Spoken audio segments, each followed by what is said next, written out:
Welcome to the Del Walmsley Radio Show. Del challenges the status quo, questions everything, and empowers you to return to your core beliefs to make your life better. If you're ready to hear the truth and get your roadmap to the lifestyle you really want, the next hour will change your life. And now, your host, self-made millionaire, national award-winning investor of the year, CEO and founder of Lifestyles Unlimited, Del Walmsley. Welcome to the Del Walmsley Radio Show, where the hype ends and the help begins. I'm your host, Del Walmsley, and as always, we're working on your financial freedom. Well, today, my friends, we have what we call the Tell Del Show, and that's where we have one of our members or staff or mentors come on and talk about their success and their background and their history and so forth. Today, we have a great story. I've got a gentleman who's been a member now for a long time, actually, 2004. And I'm trying to think how many years back that is. 16 years I've known this gentleman and his wife, and they've been active members on and off, and very interesting story behind them. So let's welcome today Cliff Odom. Cliff, welcome to the show. Thanks, Dale. Thanks for having me. God, you got a long history with us, Cliff. Yeah, I do. I would say I'm a slug. I should have been rich and gone a long time ago. Oh, gosh. You've always got an approach. You have an attitude to what you want to do and where you want to do it and how you want to do it. So today we want to kind of figure that out and get it out here for everybody and share your approach to life and so forth. Why don't we start with when you and Bev first decided you were going to do something? Because that seems like you guys have been doing that your whole life, haven't you? Yeah. Bev and I both, her family and my family have always had rental property. And we've always had jobs. Our parents always had jobs, and it's always been a second stream of income for them. And so when I found out when I joined Lifestyles is that our families have always done it pretty much wrong. What they've done is they bought real estate cash or paid it off, and they ran it like that. And when I joined Lifestyles, I learned a whole different way of doing it. You know, they would look a guy in the eye and say, "I think I can trust this guy," instead of doing background checks. There's a lot of things they did wrong. So joining Lifestyles enabled us to actually learn how to do real estate the right way. You know, that's funny you say that. Think about this for a second. Who is probably the most trustworthy person you can meet or think of when you first meet him? And I would call that a con man, right? Exactly. Hey, man. You know, I'd love to sit down and have a drink with the guy, but I don't want to do business with the guy. Yeah, exactly. Because they will talk your pants right off of you, and you'll have your underwear on your head with the brown stripe in the middle in no time at all, man. They've got it figured out. So you did it that way for a while because that's what your parents taught you. And how many years did you do that, and what were the results with that? Bev and I bought probably a couple of duplexes in a house when we lived in Virginia. One of the houses that we bought for $500 in an auction, and that actually worked out pretty well because the upside was so much there. But we always had problems with our tenants, and they were always, you meet them and they do really well. We made some decent money when they paid, but it was not something that you can stake your future on, not doing it that way. Well, it's a good idea that you guys kept your jobs, huh? I don't know. I'm just laughing with you, man, because I've seen so many people do the same thing. Even when you're entrepreneurial and you probably grew up, not a lot of people around you were buying rent houses and so forth. But just that one little mistake of who you put in them makes a big difference, huh? Yes, it definitely does. So what made you decide to look into Lifestyles Unlimited, and how did you hear about us?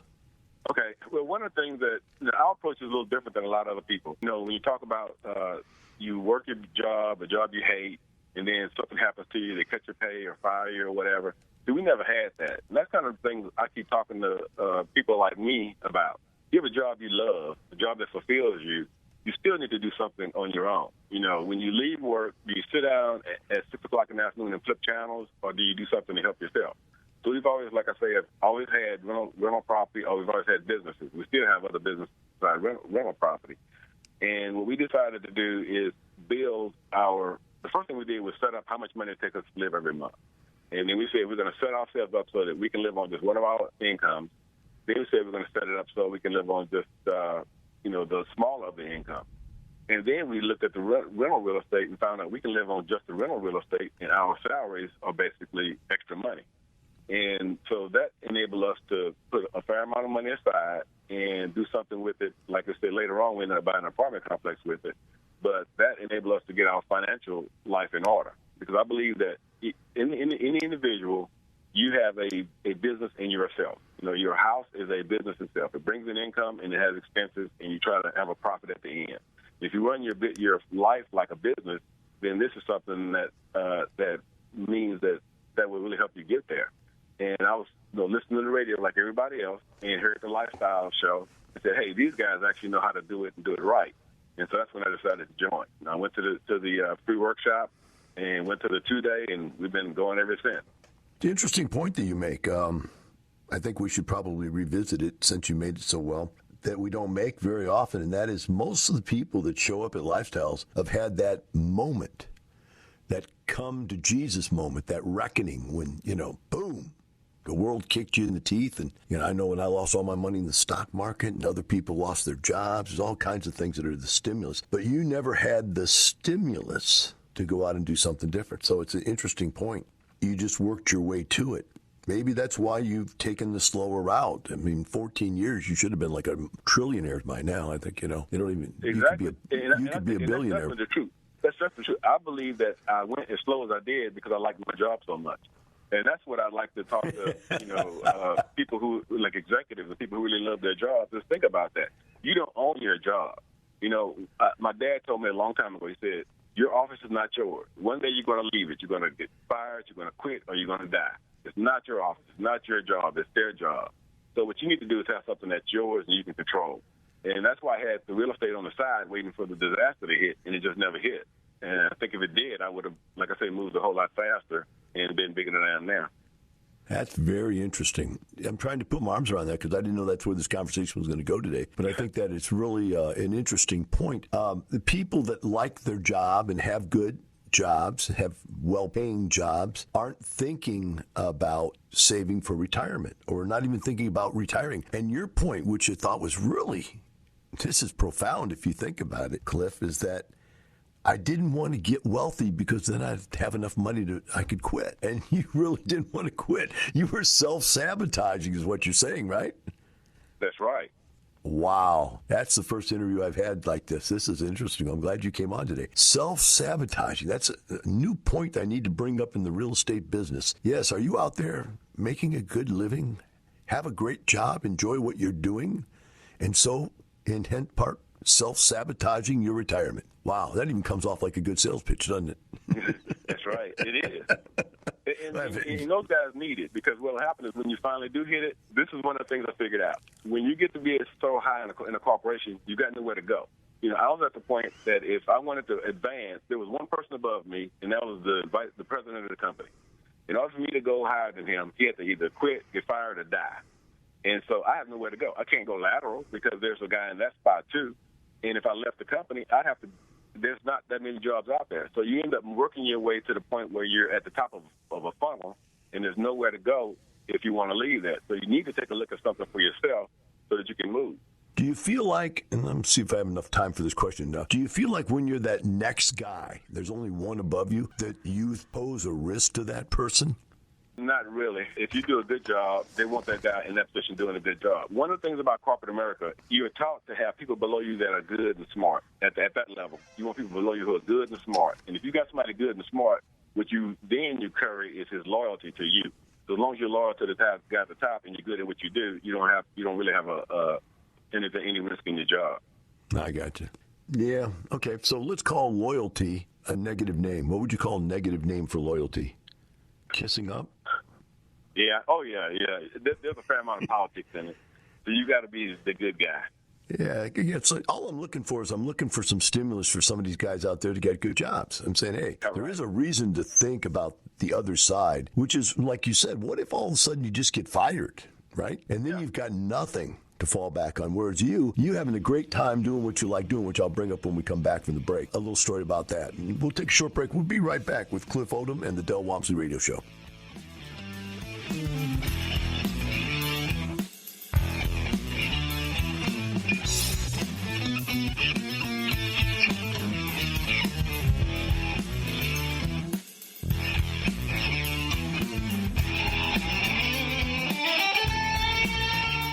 Del Walmsley talks about finding that one thing that made sense for the lifestyle. I looked at franchises. I looked at multi-level marketing. I looked at everything in the world, but nothing made as much sense as buying one simple little rental property. Real estate is your best option. Real estate makes sense. Lifestyles Unlimited will teach you how to buy your first rental property. Join our live online free workshop to find out more. Register at lifestylesunlimitedworkshop.com. Welcome back. Now here's some more unconventional wisdom to set you free from the man on a mission to retire America, one person at a time, Del Walmsley. Welcome back to the Del Walmsley Radio Show. With me here today is Cliff Odom. Cliff's out of the Houston area, and he and his wife Bev have been doing this now for quite a few years, and at one time they got up to as many as 10 houses. Now they have a small apartment complex and a couple of houses. And as we went to break, we were just sort of touching base on this concept that people that have good jobs sort of self-sabotage themselves out of thinking about their future, and maybe because it's if they could be so successful on their there's investments to where they could retire, they really don't want to retire. And what Cliff is saying that he and Bev have come to the conclusion of is they don't want to retire either, but they just keep wanting to grow their wealth is basically how he presented it, to the point where their passive income equals or exceeds their earned income. I'm going to bring us back in here with Cliff. Cliff, welcome back. Thanks.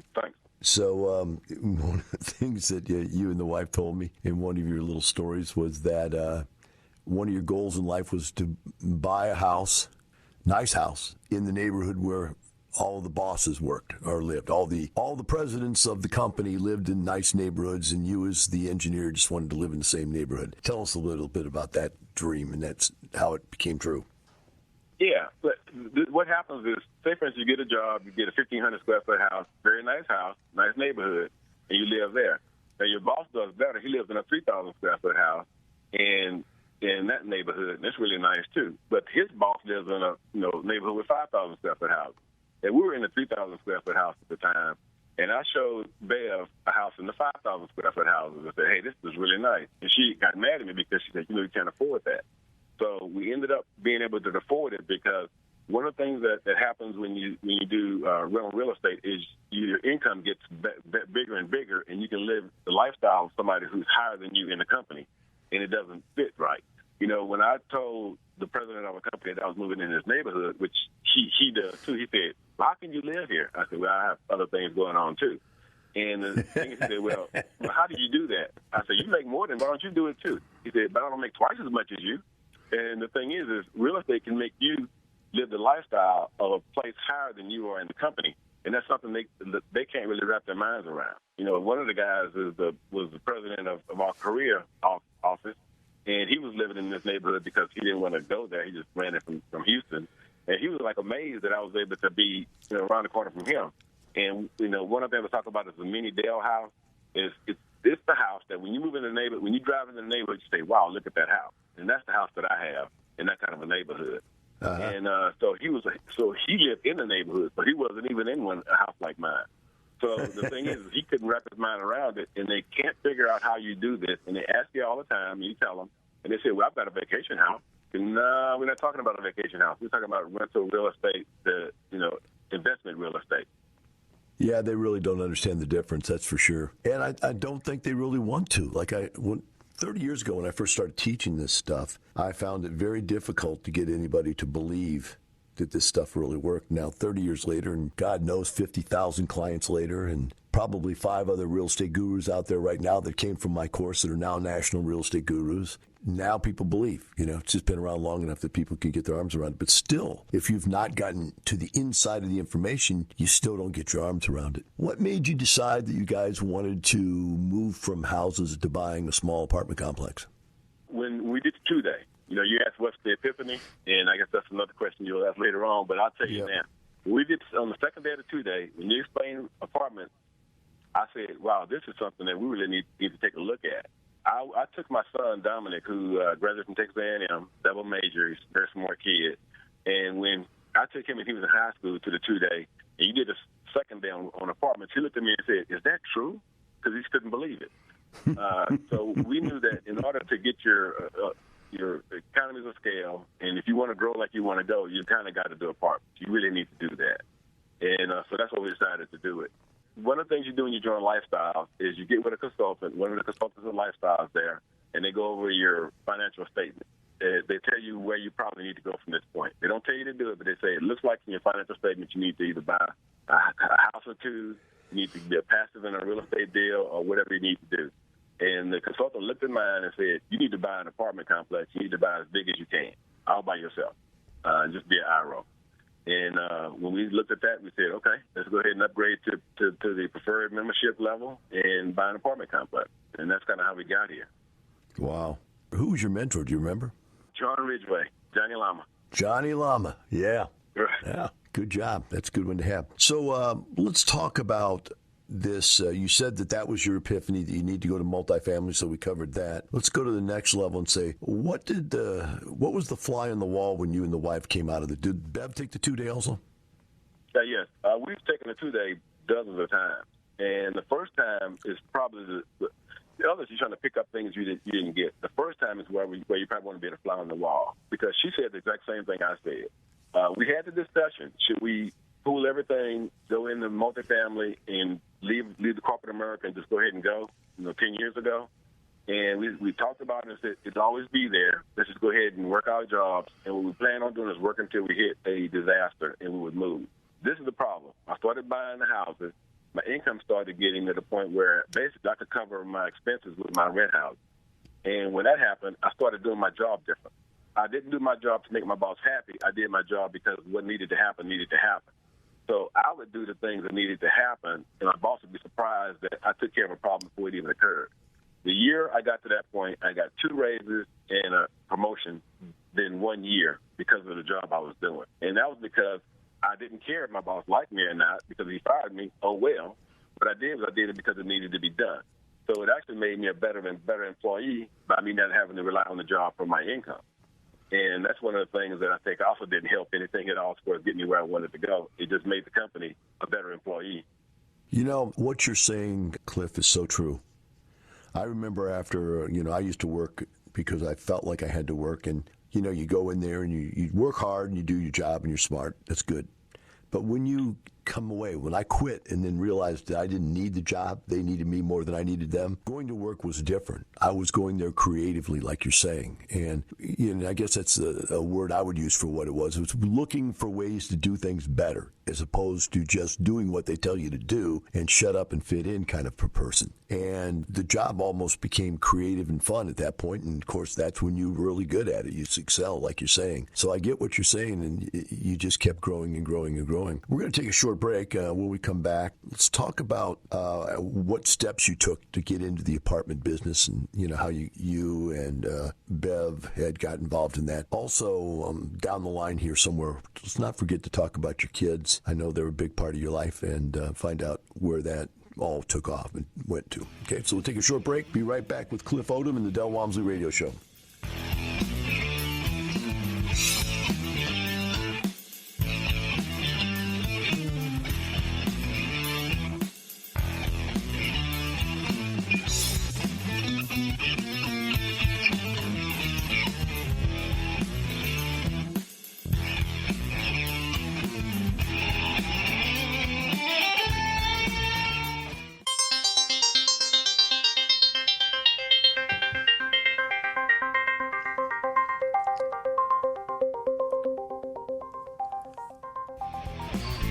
Welcome back. Now here's some more unconventional wisdom to set you free from the man on a mission to retire America, one person at a time, Del Walmsley.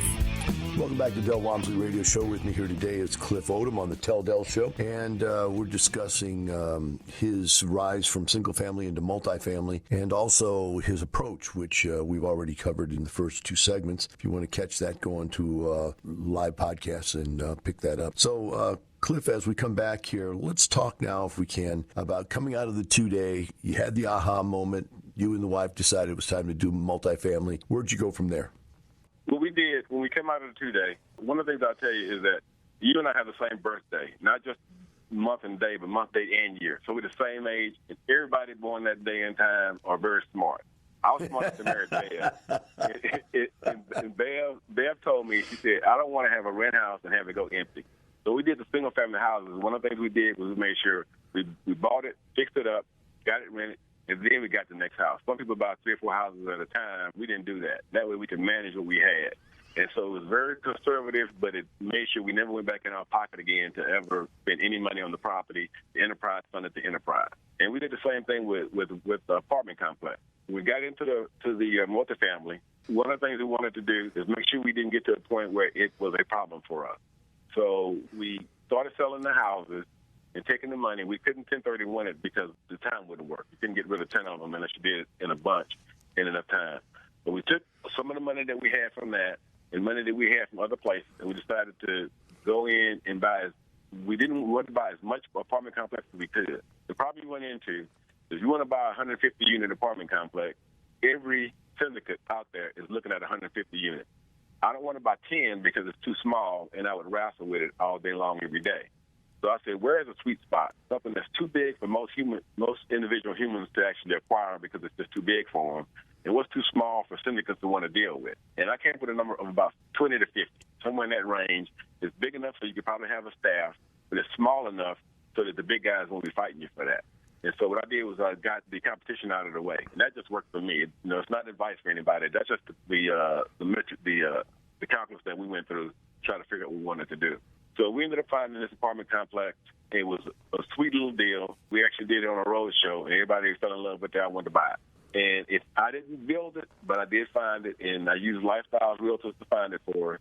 And we ended up buying it, fixing it up, and we got some financing. And this is one of the things a lot of people are afraid of. They say, I will get in trouble over my head if I buy an apartment complex. There is financing you can get that helps you along the way. I knew I had to turn it around. There were some people in there that we really didn't want, and there was some maintenance we needed to do. And while I was doing that, suppose I ran everybody off, which I very possibly could have done. My financing was set up so that if I could not make the payment for the mortgage, they would take that and apply it to the loan as opposed to calling a default. So I could not default on the loan. There was money in the loan also to do the fix-ups I needed to do. So it was really a no-lose situation. If I went in, I was either heads I win, tails you lose kind of thing. When I went in there, 30% of the people had to go. I threw 30% of the people out of the apartment complex. And my income went up by 9% when I did that because of the additional risk that I put on them. And that's the kind of thing you get from Lifestyles. You can't figure this out yourself. You don't learn this as an engineer at Exxon or whatever. You learn this from people who know how to work it. And like I said, Johnny Lama knows how to run apartment complex.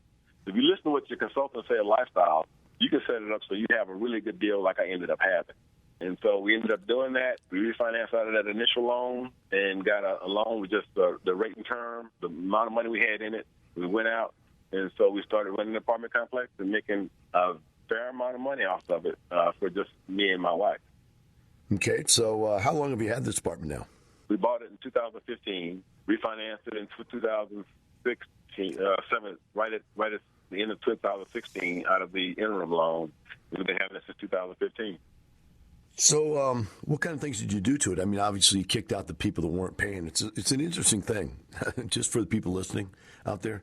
You got to understand the backstory. You got 30% of the people getting rid of us because they're not paying. And so to get rid of them doesn't make your rent go down. It makes your rent go up because now you're going to put somebody in there that's going to pay. And people just don't get that. They say, well, I can't get rid of these people and I'll have vacancy. Well, you already got vacancy. It's called economic vacancy. They're not paying you, right? So it seems it's a scary thing to do. I think you're making the point, as really a common non-belief. In other words, you don't know. You'd be afraid to do these kinds of things. But you're right. You just got to do them and believe that that's the right thing to do, and the system will take care of you. So that's a good thing. So you got rid of the bad people. What did you decide to do as far as your upgrades for your property? We have a C-class property, but we make them upgrade to basically a B-class property. Now, this only fits for us because of where we are in our situation. So I'm not inviting people to do it. We put in granite countertops. We put in vessel sink. We put in porcelain tile. Now, ceramic tile, if you chip it, it's red inside. It doesn't look like the top. But porcelain is the same color all the way through. So what happens now is it never has to be replaced unless somebody just basically takes a hammer to it or something like that. Now, when we did the make-ready, it's cheaper to put, say, carpet in. So you try to go cheap because it's cheaper for what you're doing right now. we did was said, we're going to do the upgrades that make it easier to manage because your NOI is what you're really trying to improve. If I have carpet and every third person that comes in after replace the carpet, it's a big expense. But if I use the tile, then I never have to do it. Start with a sweep and mop, and you go. Sweep, mop, touch up the paint, clean it up, and it's ready to go. So it made it cheaper to manage the property or to run the property as opposed to cheaper to do the make ready. You also make it more attractive for people to come in. So whenever somebody walks into my apartment complex, they say, I got to stay here. I mean, I'll give my firstborn child to stay here, especially at C-class property in tertiary market in that town. Everybody wants to be there, and that's where we run it. Best product, best price, right? Best product, best price, best people. Because what happens is C people don't want to live with B people, and B people won't live with C people. It's probably different. That's absolutely true. That is true. Exactly. We call that birds of a feather flock together, right? So, right. So what happens is they're going to want to say, I don't want to live next door to the guy that is playing his radio loud and throwing grease out the front door. I don't know, stuff like that. And so I don't have to deal with those people. Everybody in my property is the same class of person. And the class of person is really a person who would like to be in a B, but he probably doesn't want to spend the money on it. But he can get a B right now by renting from us. I've got people who've been there for 20 years, and they were all thankful that we bought the place and we ran it like we ran it, like we're running it. Absolutely. It's so true about that birds of a feather thing. I'll tell you a short story just so we can laugh at it. You know the neighborhood I live in. You've been over to my house, haven't you? Yes, sir. Yeah. There was only like 1 or 2 lots left in the subdivision. They were really bad lots right up against the creek where it floods. And so they sold a lesser price house to somebody there. That's the way to put it, because that's all they could get somebody to build there. And lo and behold, they built the house and the people moved in.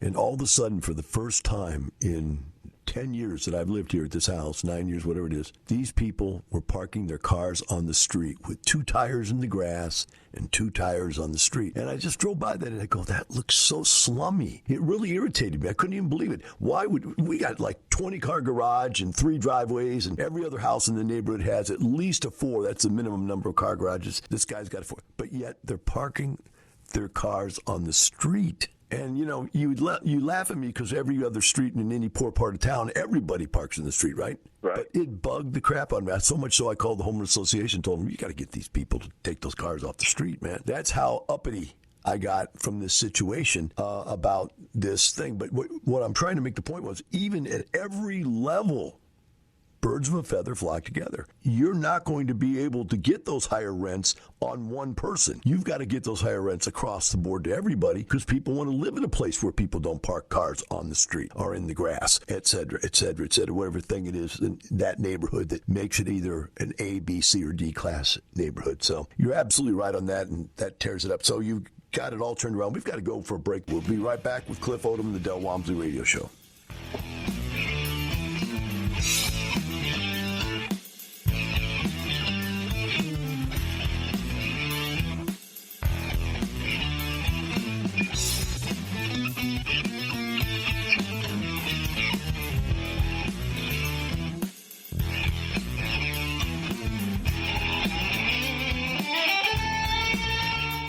My friends, how many of you out there right now believe you have a plan? I followed the conventional plan for years, and then the conventional plan blew up in my face. I wonder how many of you can relate to that exact same thing.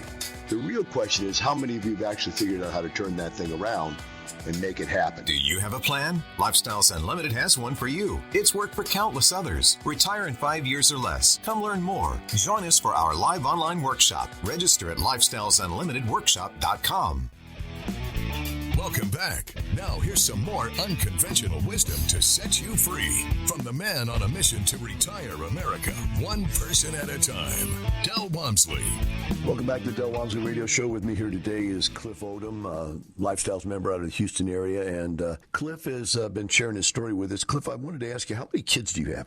I've got one son, Dominic. One? He's Okay. graduated from Texas A&M with a double major, very smart kid, and he's now working as a consultant somewhere. How can you be a consultant? You don't know anything. You're 12 years old, but he's making big bucks doing it. What is he consulting?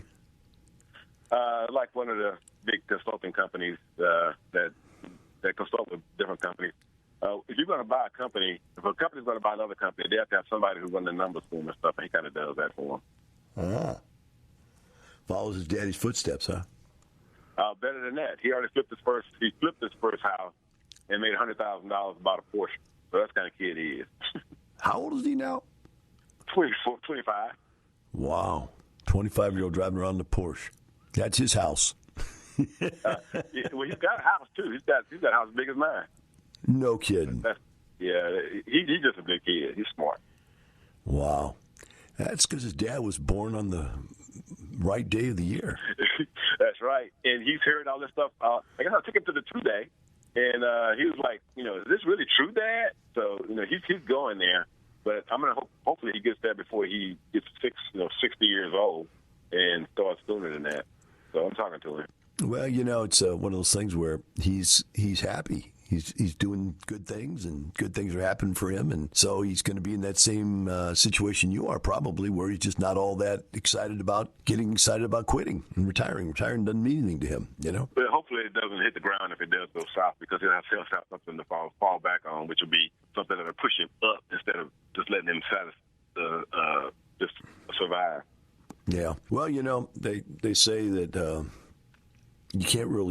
you can take a horse to water, you can't make it drink. It's the same thing with a kid. You can't force them to do what you think they should do. They got to find it out on their own. I was that way. You were that way. We're all that way. At one time, you don't follow exactly what your parents told you to do. So speaking of what do you want to do here in the last segment of the show, where do you want to go with all this? What's your plan for your life? Well, what we've got here is one of the reasons that apartments make so much money is it's really under leveraged. And I've been told that before, and I kind of realized that. So what I'm in the middle right now is a refinance. The reason, and I talk about the enterprise funding the enterprise. And so I talked to the mortgage broker. And I said, give me 3 prices. I want to know how much is it if I get the most cash out of this property I can, say $1 million or whatever. Like, what's the most I can pull out? And then how much can I pull out and the payment stays exactly the same? Say it's $500,000 or whatever. And then how much can I get in cash flow if I just do rate and term what I have left? Because I'm an old guy. I'm a senior citizen. So maybe I just want to stay with this one. And so we came to an agreement, and I'm going to pull some cash out. And I said, do I pull the cash out and do another IRO, or do I do a lead? And one of the things I do know, if I do an IRO, it will make me happy. If I do a lead, it actually will help more people in lifestyles, because I can bring more people into a good deal as opposed to just making myself happy. So what we're going to do is pull some cash out and use that and do a lead going forward. So we were at the expo. We kind of did the aspiring lead thing, and I've got some people that are interested in going with me. So the next thing we're going to do is do a lead on a property in the next year or so. This COVID thing hit, but that kind of pushed my schedule off a little bit. But the next thing I'll probably do is do a lead on a different apartment complex. Wow, that's great, man. That's coming full circle. From taking and learning from John to giving back and being a leader yourself, that's full circle. The last thing for you to do, is to be a mentor. That's after you get this deal done, you've had it for a couple of years, I'll probably come knocking on your door, and we can take our wheelchairs somewhere and talk about being a mentor. There you go. Yeah, I feel aging too. I'm talking about that all the time, It's like the bones don't get younger. Everything else around you is getting new, and you don't. Just doesn't seem fair, does it? But we had our day. We had our run, and we did it. So it's been there, done that, and now you get to turn it over to other people and help them. I like that you're going to do that. That's positive. So any idea what size project you're thinking you want to do? Well, there are rules on percentage of cash you have to have in the deal as a lead, so we're going to follow those rules. And we're probably looking at anywhere from 80 to 150, 160, somewhere in that range, depending on the deal we get. Now, one thing I will do, I will not buy a bad deal. I'm not going to say this is the only thing out there, so I'll buy that anyway because it's the only thing out there. If it's not a good deal, I'm not going to pull the trigger, so it may take me longer than most people. And I don't need a paycheck. So a lot of times they'll pull the trigger because they need a paycheck. So if I'm in a deal with you, I guess it's not a sales pitch, but it's just how I'm made up. If it's not a great deal, then I'm not going to do it. So if you're with me, you're going to get a good deal. And Bev is probably worse than I am about it. She beats me up about making sure that the returns are there. But it'll probably be in the 100, 150 unit size that we're looking at trying to get. Wow, that's great. Well, if you find that deal, you let me know. I want to be one of your buddies. There you go. And that's not a promotion, folks. I'm not advertising this deal. Don't even go there. No, I'm just saying it's. I've known him for a long time, and he's someone I would want to do business with. So, what do you got Bev doing now? Is she still working? No, we've got we started another business about 3 months ago, and that's why she's not able to come on. She's running around trying to do some stuff, getting it going, and she was going to try to call in from the road, but I guess she couldn't really get it made. But yeah, we always have had businesses, and she's working one now, and she's doing really well with it. Excellent. Well, tell her I said hi, and you got to get on back here. It's too bad that we have this COVID thing going on, huh? How's that affecting you guys? As far as rents, we have 100% rents paid every month, and what's happening is people are actually paying earlier because there was a guy whose lease expired, and he moved during this COVID. People in the complex, they got thrown him out. So all of a sudden, now they're paying early. That's funny. I got people paying early, not me, but John Boriak had this little deal where he was giving away a TV if they draw for a $100 TV each month if everybody paid early got in on the draw. Well, thanks for being on the show. Really appreciate it. Thank you for being a member. And the rest of you out there, remember this. It's not the money. It's the lifestyle.